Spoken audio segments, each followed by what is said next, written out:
classified military stories, it really doesn't get much better than this, does it? Well, my dear friends, it's time once again to sit back and relax with your favourite drink. And listen.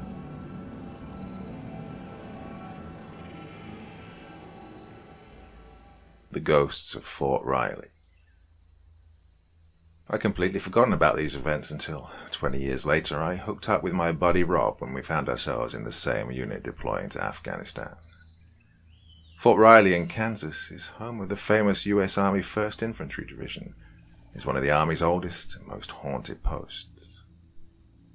I was a member of the Big Red One, the nickname for the 1st Infantry Division. I served as a member of the division's Air Defense Battalion. We had a live fire exercise coming up, and so the day before we had a 2.5-ton truck called a Deuce and a Half, loaded with thousands of 20mm ammunition rounds for our M163 Vulcan tracks, which we would fire at remote-controlled drones the next day. The truck with the ammunition was parked in what was called an ammunition staging area, or ASA, located somewhere deep in the forest. The ammunition needed to be guarded at all times prior to the unit picking it up and transporting it to the firing point, and me and my battle buddies Jerry and Rob were detailed to be the night guards.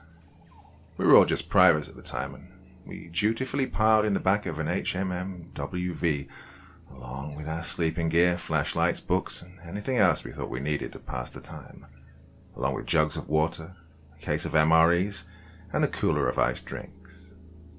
We were also armed with 2 hardwood batons, about 3 feet long, just in case. The driver of the HMM-WV was the sergeant of the guard, named Sergeant Herring. He was a short man who was overweight, out of shape, and had the reputation of being lazy and not a particularly effective squad leader. Sergeant Herring drove us down the hardball road, out behind the battalion motor pool, which turned off onto the tank trails, which led to the firing ranges and maneuver training areas where battalions of 1st Infantry Division tanks and armoured fighting vehicles regularly conducted war game exercises. We bounced around in the back for a few miles over meandering fields and low wooded hills, before Sergeant Herring turned off the main tank trail to follow a smaller dirt trail which led deeper into the forest. It was 4 in the afternoon, and the 3 of us, stuck in the back of the bouncing cargo compartment of the HMM-WV, said nothing, while we tried to get comfortable and catch a nap. Sergeant Herring turned around, backtracked, took different trails, and then back again, obviously lost. Finally, however, he found the trail that he needed to take, which led us down into a shallow valley. He was flooring the HMM-WV down the winding trail, which was only wide enough to allow 1 vehicle, which jostled us around even more in the back. Recklessly, Sergeant Herring followed the dirt trail up a slight incline, which led to another hardball road. The incline led to a low plateau with a square compound built on it. The compound was simply a concrete parking lot about a 1/4 mile square, surrounded by 2 chain-link fences topped with razor wire. Parked in the center of the parking lot underneath the lights was a 1.5 deuce truck with the ammunition. 2 one-story shacks were built outside the fence next to the gate, which led into the fenced-in parking lot, and Sergeant Herring parked the HMM-WV next to the smaller of the 2 shacks. "Get your gear and get the hell out," yelled Sergeant Herring from the driver's compartment. "This is going to be home until we're relieved tomorrow." Me, Rob, and Jerry jumped out of the back of the HMM-WV and gathered our gear. The door to the small shack opened, and another squad leader, a lean, good-natured staff sergeant with a handlebar moustache named Staff Sergeant Sleet, came out saying, "You're late, Sergeant Herring. It's almost 1800 hours. My guys are going to miss dinner chow at the mess hall. Did you get lost again?" "No, I did not get lost," said Sergeant Herring, offended. But we just smiled and nodded at Staff Sergeant Sleet, behind Herring's back. 3 other soldiers emerged from the larger shack, which turned out to be the guard shack. They were friends of ours from Staff Sergeant Sleet's squad who'd had the day shift guard duty. We exchanged greetings as they piled into the HMM-WV to go back to the main post at Fort Riley, their duty day completed. Staff Sergeant Sleet climbed into the driver's seat and said, Hey, Sergeant Herring. First platoon will be coming to relieve you at 0800 tomorrow. They'll be bringing out hot chow for breakfast. Staff Sergeant Sleet then yelled back at his team. Hey guys, we aren't going to make the chow time tonight, so pizza's on me. Sergeant Herring got lost again. The soldiers in the back of the HMMWV laughed as Staff Sergeant Sleet pulled away from the compound.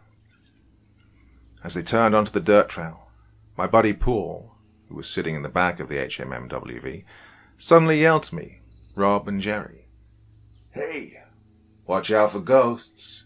They say this SAA is haunted. We stood there watching the vehicle disappear, and I turned to Sergeant Herring and said, What did he mean by this ASA is haunted? Nothing. It's nothing, replied Sergeant Herring, sounding angry and flustered. Sergeant Herring pointed at the larger shack and said, Throw your gear in there. That's where you three will be spending the night. You'll each be doing roving patrols around the perimeter of the fence in 1-hour shifts. You, Sergeant Herring pointed at me. I saw how you laughed when Sleet said I got lost. You pull first guard rotation. Get out of there. Do we have radios? I asked. You know, in case of ghosts. Knock it off, said Herring. We don't need comms because there's no such thing as ghosts. In other words, Sergeant Herring had forgotten to bring the radios, meaning we had no communication between the ASA and our headquarters if something unexpected should occur way out here in the middle of nowhere. Herring gathered his gear, including a small portable television, a cooler, and a mini grill, and stomped off towards the smaller guard shack that was meant for the sergeant of the guard and had electricity and air conditioning. Jerry and Rob took our gear and walked towards the guard shack, while I secured one of the wooden batons and began my patrol around the perimeter fence. Each side of the fence was a 1/4 mile long, and a small path circled the outside of the fence lot. The guard shacks were located on the eastern side of the fence. The north and south sides were clear of foliage, and the plateau dipped steadily about 10 to 20 feet down towards the forest. On the west side, however, the forest grew right up to the fence line. I began walking around the perimeter, enjoying the sounds of nature, the cool breeze and the crimson sky as the sun slowly set in the west. When I turned the corner to walk the western side of the fence, however, the trees seemed to swallow all light, and it felt colder, although there was no breeze. Also, there didn't seem to be any animal noises, such as birds chirping. I completed that 1/4 mile stretch, and when I emerged on the north side of the fence, the birds' chirping noise returned. I completed the circuit about 4 times before my hour was up, and I returned to the guard shack where Jerry was getting ready for his shift. I didn't say anything about how weird I'd felt walking the 1/4 mile section of the western perimeter, and just rolled out my sleeping bag on the bare concrete floor. Heated up an MRE meal of tuna with noodles and washed it down with an iced soda from the cooler, while talking with Rob about when he was going to get up with that exotic dancer from Tiger Island in Junction City. An hour later, Jerry had completed his shift, and Rob left to take his turn. It was getting darker, and there was no electricity in our guard shack, so Jerry and I just sat around eating snacks, while Jerry bugged me about when I was going to get up with that exotic dancer at Tiger Island in Junction City. At 9 p.m., Rob had completed his shift, and I got up to begin my second guard rotation. Rob handed me the baton and a flashlight. Here, he said. You'll need this. Hey, thanks, I said. Then I noticed that Rob seemed a bit nervous. You all right, man? I asked. Yeah, answered Rob. It's just that the flashlight seems to go dim on the western perimeter, where the woods go all the way up to the fence. Probably just because of the trees. Yeah, probably, I said. Or maybe it's ghosts. I stepped outside of the shack and breathed in the warm night air, grateful for the breeze. The moon was out and full, which bathed everything in a soft light. The lights inside the ASA were lit and shone brightly down on the ammunition truck. Lights were also on in Sergeant Herring's shack, although he'd pulled down the blinds. God, even at this distance I could hear the sounds of a porn movie being played on his television. I shuddered and hoped he'd also locked the door. The perimeter lights were on and shining brightly on the north, south and east sides of the fence, but for some reason the lights on the west side had failed to come on. When I turned the corner of the western perimeter, everything seemed to go pitch black. I could clearly see all sides of it, but the western side of the perimeter was totally dark, even with the moon fully shining. I turned on the flashlight that Roy had given me. Sure enough, it was weak, as if low on battery.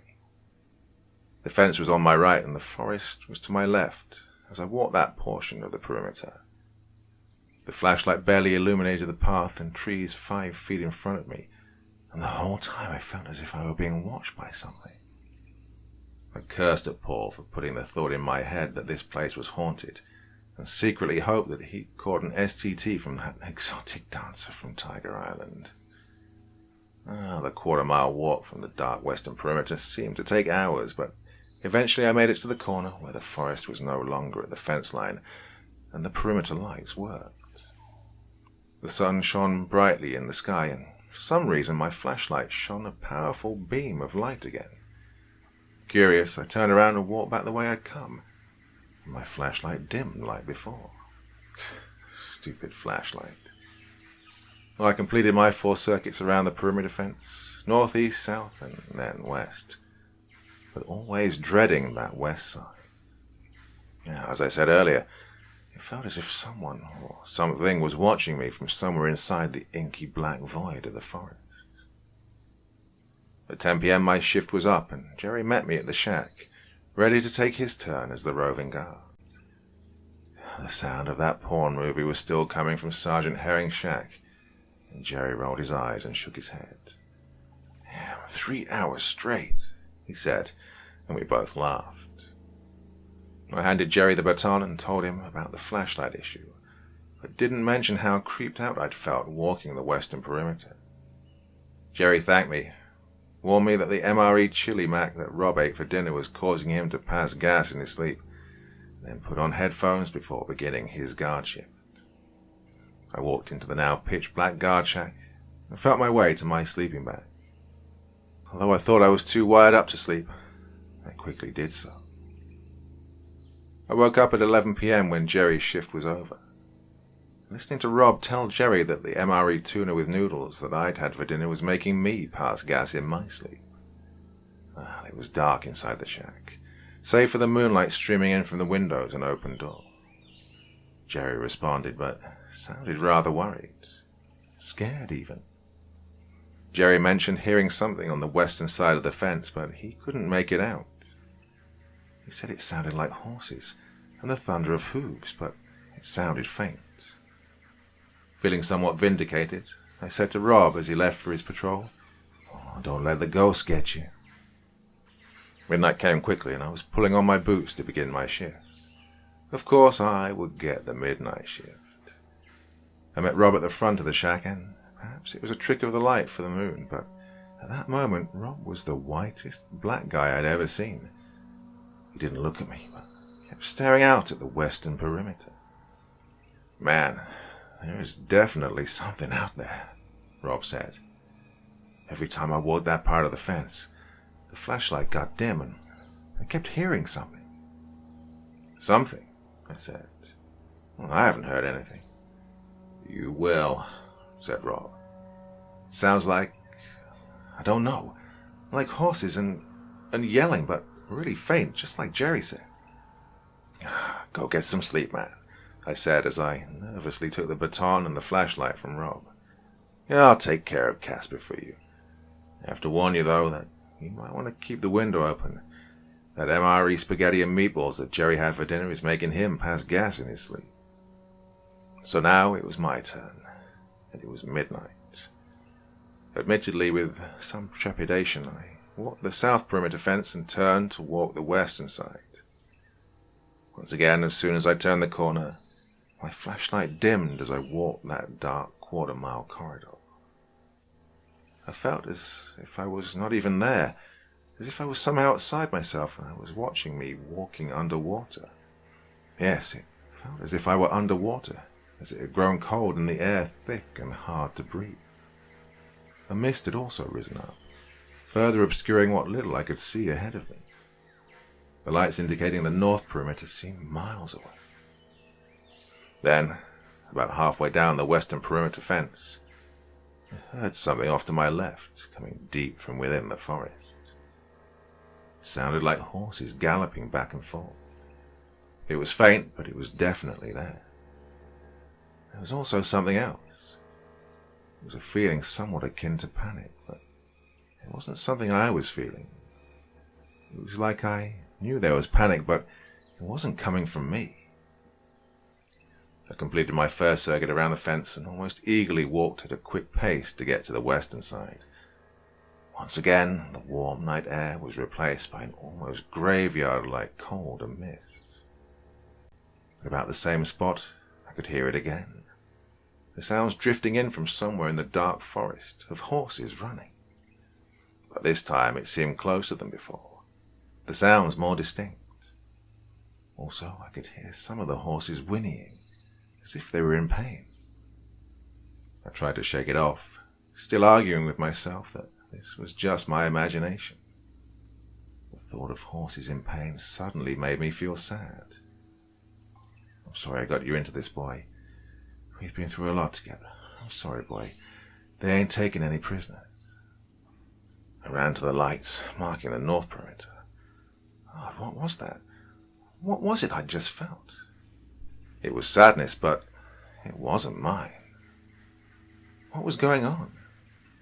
I looked at my watch under the lights. My shift was almost over, but how? I mean, it usually took me 4 circuits around the perimeter, but I'd barely gone 2. I completed my circuit and walked past Sergeant Herring's shack. 5 hours of washing, Paul? Really, Sergeant Herring? And headed towards our guard shack. Jerry was already waiting for me to get back so he could start his shift. Anything new and exciting? Jerry asked. Oh, you'll see, I answered. What does that mean? Jerry asked, taking the baton and the flashlight from me. Did you hear something out on the western side where the forest comes up to the fence? Well, I don't know, I answered. Maybe, but just be careful. I was sitting up on my sleeping bag, leaning my back against the concrete wall and trying to figure out what I'd just experienced. Sadness, regret, but they weren't my feelings or my memories. I heard horses whinnying in pain, but I also swear that I heard human voices as well. About 20 minutes later, I heard a pounding on Sergeant Herring's shack. Rob and I got up and opened the door to see Jerry pounding on the door to Sergeant Herring's shack and yelling, "What's out there, Sergeant? You know what's out there.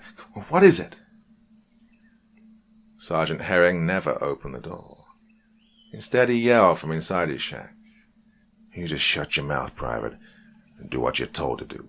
Stop asking me stupid questions and get back out there, or I will write you up." Rob and I joined Jerry outside of Sergeant Herring's shack, and I said, "Sergeant, it's me, Private Fox. What's out there? What are we dealing with?" Sergeant Herring cursed from behind the door. "Oh, it's Private Fox. Private question McQuestionberry. I said to stop asking questions. I swear if you don't shut your mouth and carry out your orders, I will write up all of you for insubordination. Now go away, leave me alone." Sergeant Herring sounded terrified.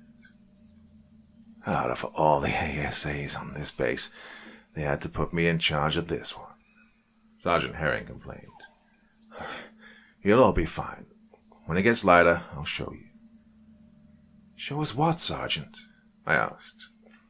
"I said, you'll be fine," screamed Sergeant Herring as he finally shut off his porn movies and everything went dark inside his shack. "Now, go away. Leave me alone." Rob and I offered to go with Jerry to finish his shift, but Jerry declined. "That's fine," Jerry said. "I got this." At this point I could tell that Jerry was more disgusted with Sergeant Herring than he was afraid of whatever was on the western perimeter. At 2 a.m., Jerry's shift was over, and Rob got up to take his place. Jerry didn't say anything when he got back to our shack. He simply shook his head as Rob went out the door. "I'm not sleepy," I said. "You want me to come with you?" "I'm good," answered Rob as he took the baton and the flashlight from Jerry and disappeared out the door. Jerry rolled into his sleeping bag, lost in thought. Although we were all experiencing the same phenomenon, I want to talk about it. We were soldiers with a job to do, and we would do what was required of us. There'd be plenty of time to sort out what happened later. I couldn't sleep, so I went outside to get some fresh air. Loud snoring was coming from Sergeant Herring's shack. I looked to the fence line and saw a figure standing under the lights at the south perimeter of the corner. It was Rob. He was standing stark still, staring west into the thick forest. I walked up behind him. "I'm at your 6, Rob," I said so as to not startle him, but he still jumped at the sound of my voice. "What are you doing here?" he said. "You still got another 30 minutes before you have to be on shift." "I can't sleep," I answered. "I can't move," said Rob. "I can't bring myself to turn this corner and walk down that path." "Come on," I said, leading the way. "I'll go with you." As soon as we turned that corner, the flashlight went dim again, and the mist seemed to be chest high now. The temperature seemed to be dropping the further we went down the fence line until, again, near the middle of that part of the fence, my fingers began to feel numb from the cold, as if I'd been submerged in ice. "Stop! Stop! Stop!" whispered Rob. He shone the flashlight into the prevailing darkness, but it barely illuminated the trees, which seemed to reach out at us. "Do you hear it?" I nodded. This time the sound was unmistakable. Somewhere out in the distance of that solid black forest, a battle was taking place. The thunder of horses' hooves, the yelling of men, the battle cries of Native Americans, the screams of the dying. It was all there just beyond the reach of the pathetic illumination from our flashlight. I had an overwhelming sadness come over me. Somewhere brave men and horses were fighting and dying. Somewhere out there. And then it was gone. Rob's flashlight shone in full brilliance, illuminating the surrounding woods. The mist was gone as if it had never been there, and the cold air was replaced by a cool early morning breeze. I also realized that it had become easier to breathe again, and that the heaviness seemed to have been lifted. Rob and I looked at each other, the sadness also seeming to have vanished. We simply shrugged. I did my 3 a.m. guard shift around the perimeter, but nothing unusual happened, nor did anything unusual happen on either of Jerry or Rob's subsequent shifts. As promised, at 0800 in the morning, first platoon arrived with hot breakfast chow and time to take possession of the deuce-and-a-half truck and all of the 20mm ammunition. The sun was rising in the cloudless blue sky, and it promised to be a great day of shooting our Vulcan cannons.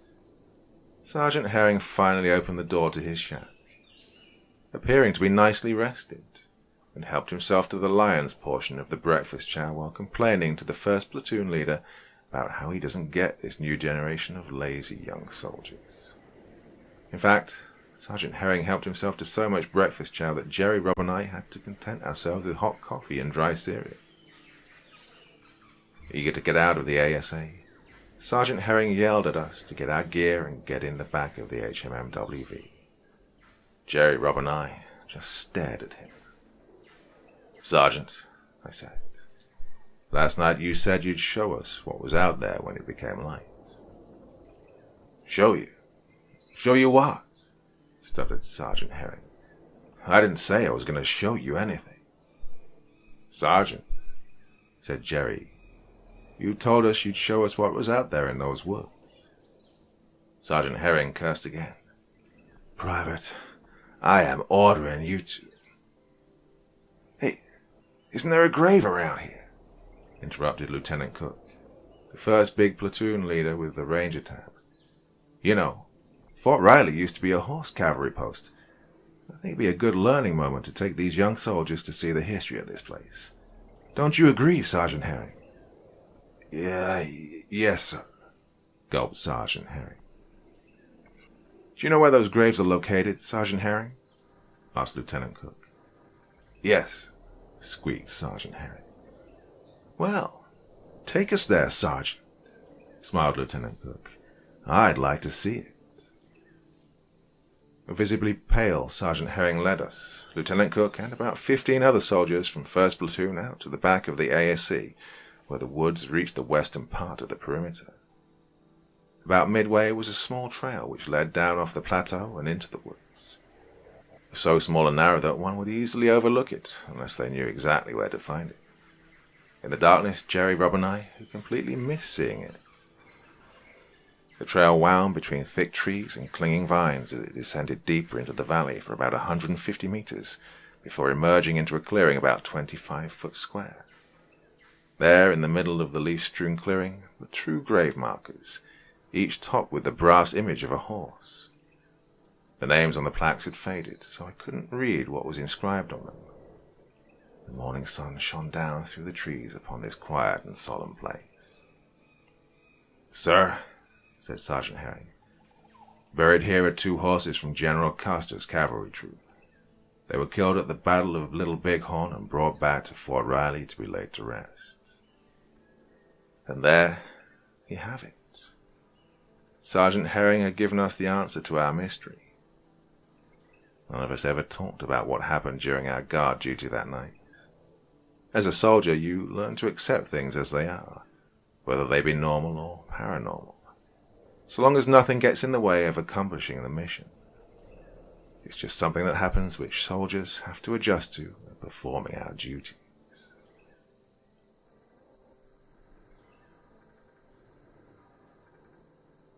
Army Scout hunted by Bigfoot, and vice versa.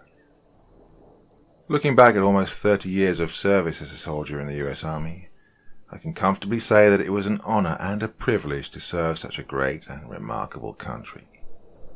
During my time I managed to acquire several combat military occupational specialties, or MOS, to include Vulcan Gunner, Stinger Gunner, Artillery Gunner, and Combat Infantryman. My favorite MOS, however, definitely has to be Cavalry Scout. As the name implies, an Army Cavalry Scout is the eyes and ears of the maneuvering combat battalion. We usually operate alone and far ahead of the main combat force, oftentimes behind enemy lines. Using stealth and silence, we locate enemy positions, determine where they've laid their mines, locate their barriers and ambush positions, and find ways to outflank their defensive positions. To be a scout, you have to be able to act independently and confidently, because more often than not, Army Scouts will usually be outnumbered and surrounded. Conducting reconnaissance behind enemy lines is not a job for everybody, but if you're daring and crazy enough, it's a job that a select few would really enjoy. The one skill that an Army Scout needs above all else is the ability to read a map, determine your coordinates on the ground, and have the ability to navigate stealthily to your objective. A scout is virtually useless if you cannot read a map and ends up getting lost. As such, a large part of a scout's training consists of land navigation in all terrains, weather conditions and environments which include forests, dense woodland, deserts and swamps. While I was training to be a scout, our class was dropped out in the middle of a dense forest somewhere in Pennsylvania at 11 o'clock at night. It was a cool November evening, and the only illumination came from the full moon, which shone brightly in the sky. There were 16 of us who'd advanced to this phase of training, including one guy who was a former US Navy SEAL. We were each given a map, a compass, a red lens flashlight, water, night vision goggles, NVGs, and 4 hours to find at least 4 out of 5 points located on the map. Each point we had to find was located somewhere inside the black forest that surrounded us. Our point consisted of nothing more than a wooden pole sticking out of the ground with an ammunition can at the base. Inside the ammunition can was a description of an enemy position. For example, the description might read, "Enemy machine gun position facing north." The scout would then have to write down something like, "At vicinity grid AA 12345 67890, there is an enemy machine gun position facing north." Now, besides the darkness, there were several other factors working against us. For one, some of the points were located relatively close together, separated by about 20 meters or so. And this meant that the scout had to track precisely to the correct point, or else risk navigating to the wrong point. Also, all 16 of us were given different points to navigate to, so there would be absolutely no helping each other. This was strictly an individual training event, and it was timed. Anyone who failed to successfully find their 4 out of 5 points in the designated time would have to come back tomorrow evening and try again. And finally, we were told that there were several enemy soldiers out there somewhere in the forest who would be hunting us. If one of them caught us, we would be brought back to the start point and have to do it all over again. The land navigation was a densely forested area, roughly 10 square miles, and was crisscrossed with streams which we would have to navigate in the dark. A dirt road surrounded the entire area, and if a scout came to a dirt road, he knew he'd reached a boundary. Also, if a scout became completely lost in the dark, he was to make his way to a dirt road and wait for pickup, and the joking and insults which were sure to follow. An instructor gave me a list of 5 points, and I went to the front of the HMM-WV and used the hood as a makeshift table. Using my red lens flashlight, I plotted all 5 points on my map. This was perhaps the most important part of the process because if a scout plotted his points incorrectly on the map, he would never find his points, especially in a pitch-black forest. After double and triple checking that I had exactly corrected my plotted points, I studied the map to see what terrain I could expect. 2 of my points were located on small hilltops. 2 were located in a valley which would require me to cross 2 streams, and 1 was located near the boundary next to the dirt road. That last point was farthest out, but also the easiest to find. All my 5 points were located in an area roughly 3 miles square. And my plan was to find that last point first, then work my way back to the start point. The only variable that I could not control were the enemy soldiers who would be hunting us. After assuring that my NVGs operated correctly, I secured it on my forehead. Satisfied that I had all my gear secured to make as little noise as possible, I stepped off of the dirt road and plunged down into the black forest. Immediately, unseen branches, like skeletal fingers, reached out from the darkness to scratch my face and hands. I was only 20 meters inside the wood line, but already the sounds and activities behind me had all but disappeared. I slowly knelt, closing my eyes and letting my ears see into the darkness. To my left, about 10 meters away, one of my fellow scouts was also moving through the forest to find his points.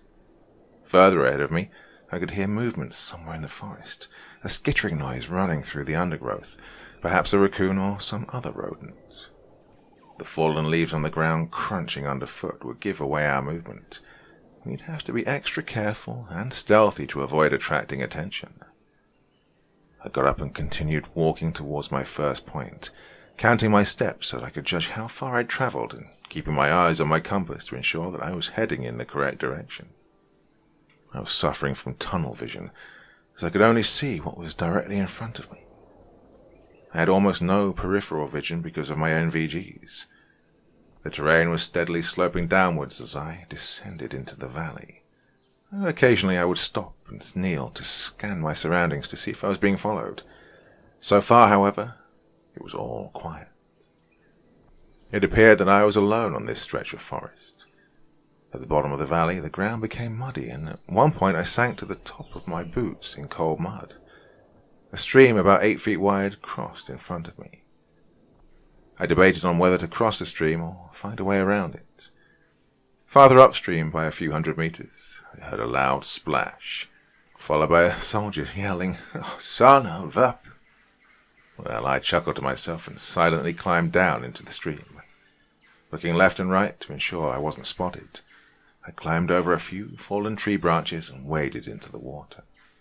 It was ice cold and came up to my knees, but at least the running water was washing the mud off my boots. Upon reaching the other side, I climbed up the muddy shore on the opposite bank.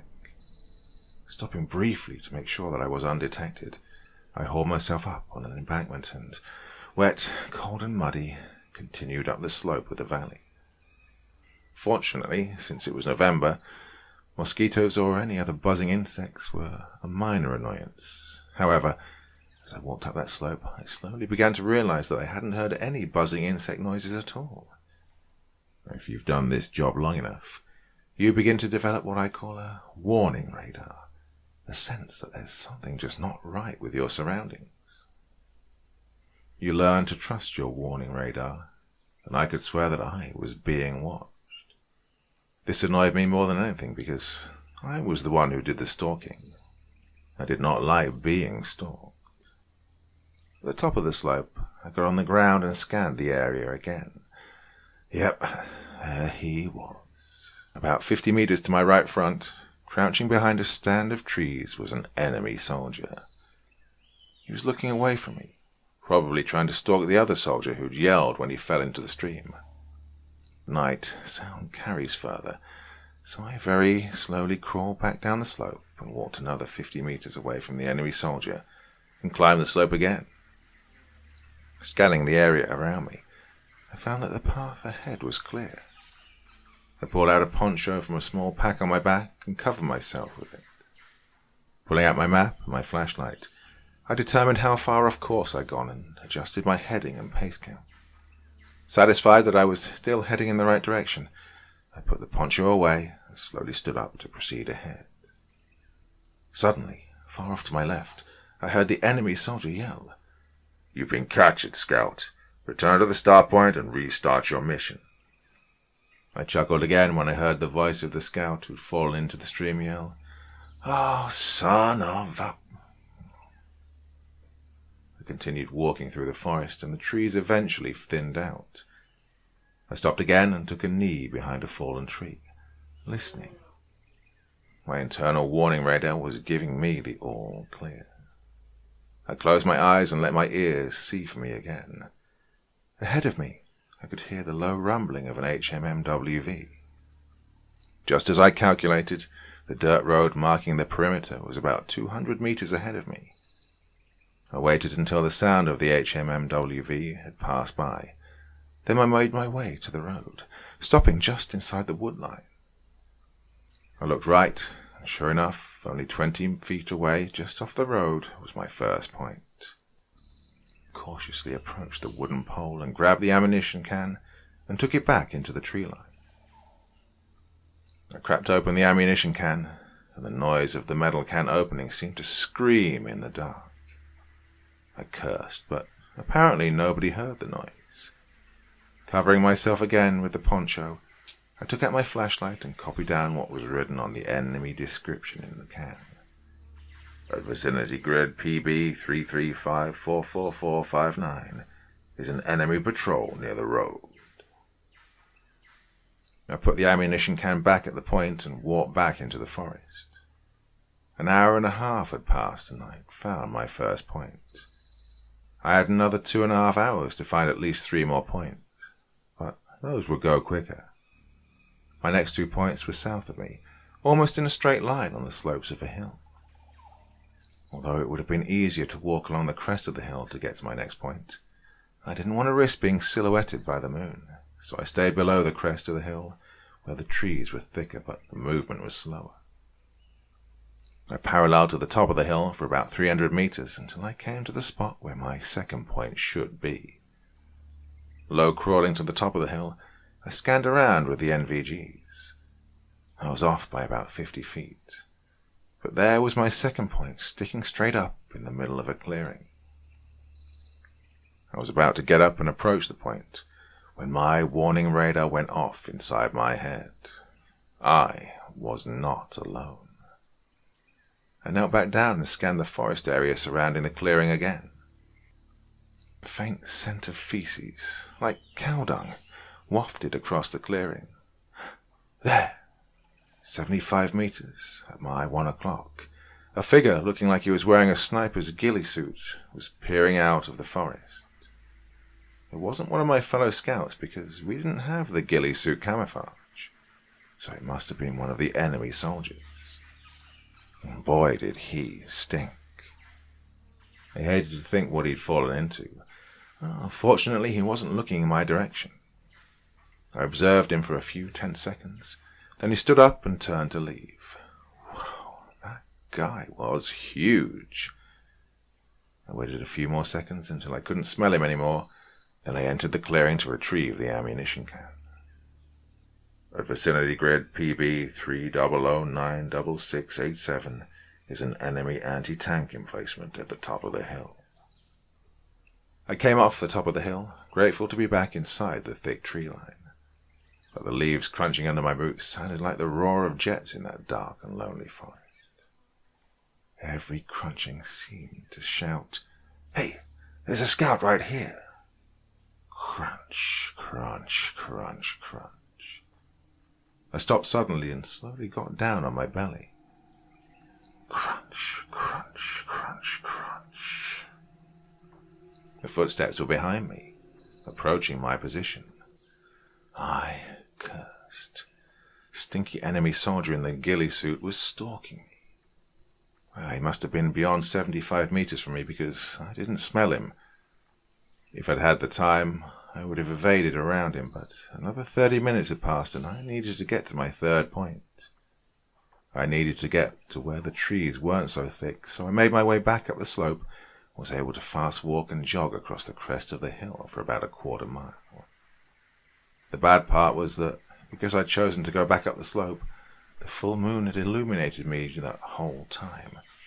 Also, my pace count was off, although I knew that I was still headed generally in the right direction to my third point. I ran down the slope and back into the woodline again, stopping to see if stinky enemy soldier in the ghillie suit had followed me.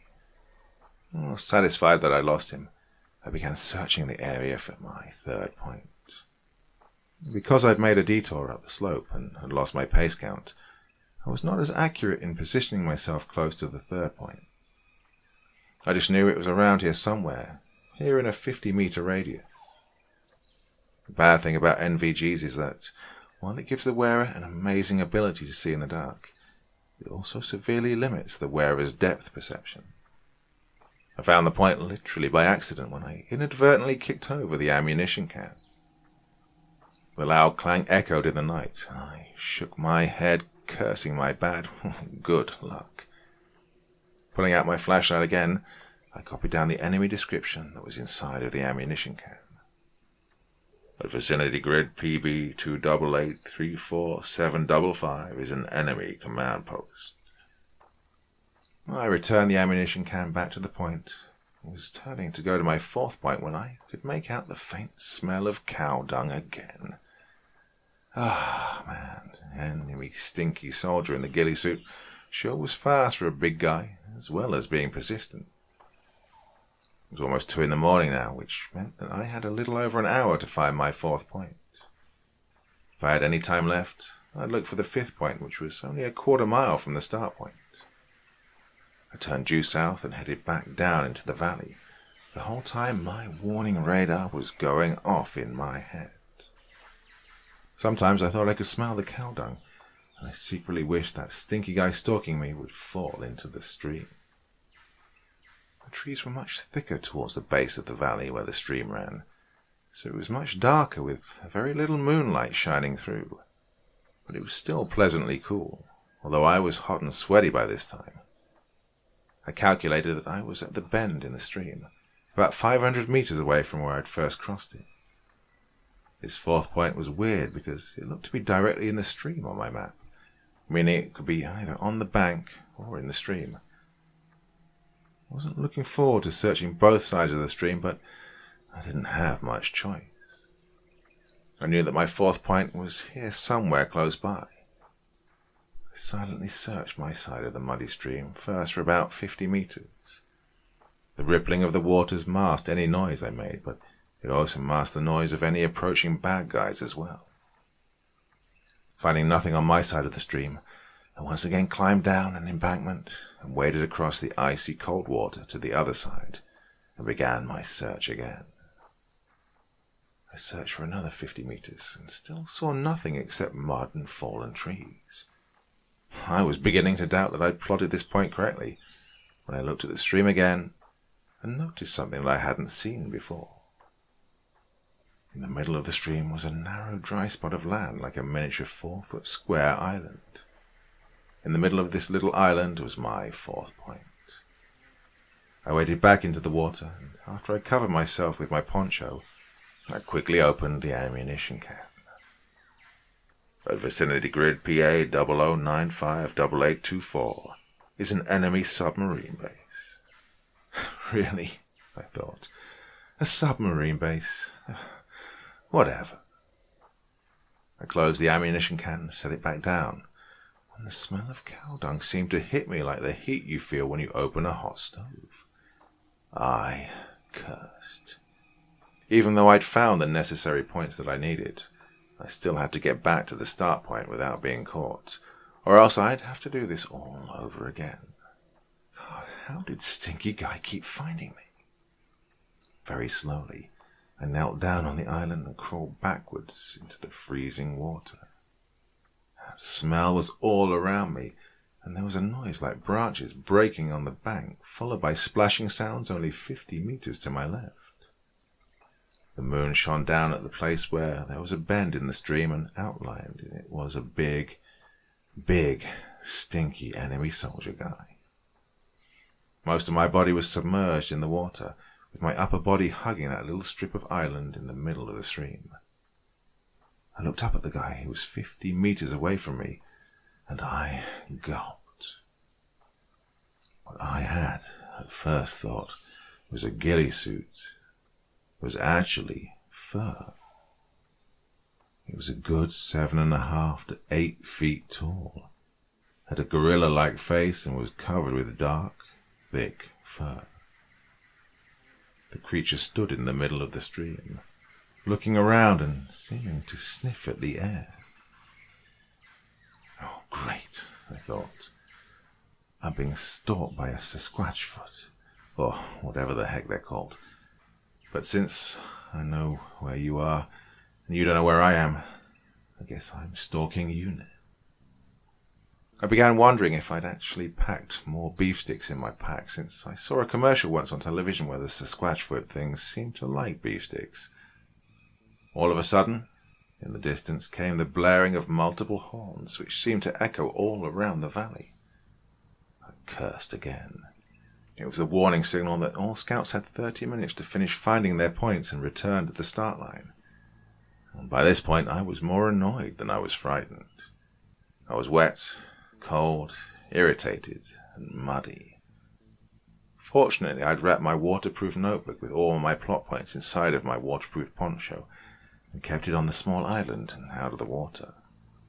But still, I only had 30 minutes to make it back to the start line. But tall, dark, and Stinky was standing in the middle of the stream, looking around him like a lost grandpa at the mall. Oh, that big, hairy McDingleberry was going to cost me getting my recon scout qualification. It seemed like I lay there for hours, but in reality it was probably only a few seconds. After the horn started blaring, Big Stinky seemed to let out a huff and ran back up the embankment from which he'd emerged. I waited for the smell to dissipate before hauling myself out of the stream and double-timed it back to the start point. Although I was the last scout to return to the start point, I was feeling pretty good when our trucks brought us back to the barracks. 2 scouts had got lost and had to be picked up by the side of the road, and 2 other scouts failed to find 4 of their 5 points. These guys would have to try again tomorrow night.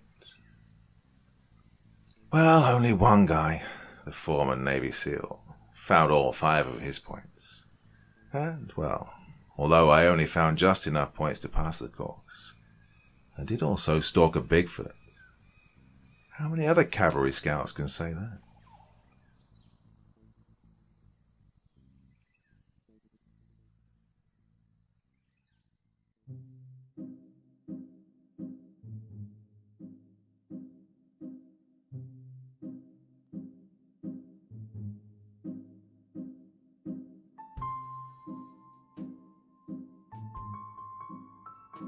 Well, I hope you all enjoyed those 2 stories. More to come. At least one more video of stories like this. And hopefully the author is going to provide a lot more, because I really enjoyed narrating those. A lot of fun, but a lot of intrigue and mystery too. Your thoughts, feelings and comments in the section below the video. As always, I'll do my best to try and reply to some. Yeah, I always say that, don't I? But I really will try this time. Well, my dear friends, that is enough for me for one night. If you didn't see my big new collaboration with Unit 522 over on his channel, go check it out. I put it on the community tab for you all to enjoy. That's enough though for a while, isn't it? See you again tomorrow night. Until then, very, very sweet dreams and bye-bye.